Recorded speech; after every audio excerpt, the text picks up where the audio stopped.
भोलेनाथ पार्वती जी का लेके गए हैं, तो पार्वती जी अपने अपने मैके में कुछ नहीं कर पावत रही, तो भोला भोलेनाथ के वहां गई, तो भोलेनाथ के वहां कितना धंधा है।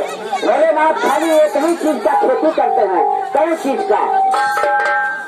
अरे यही भंगिया कर भोला भाया भोला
आदत का छोड़ दो।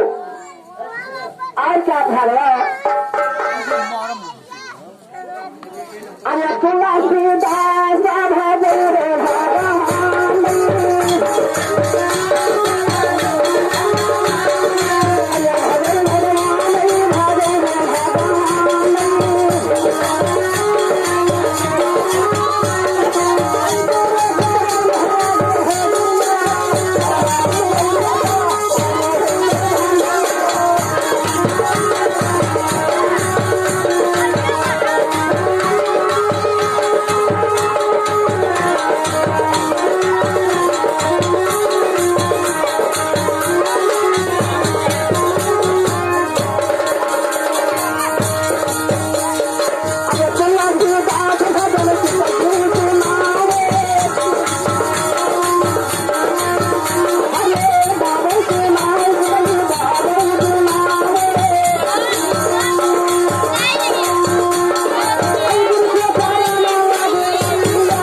कहाँ पर है?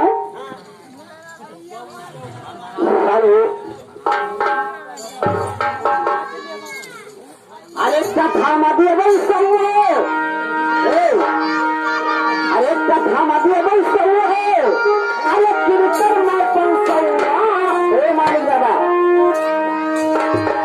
अरे कथा मध्य है भाई सही है और कीर्तन मापन सही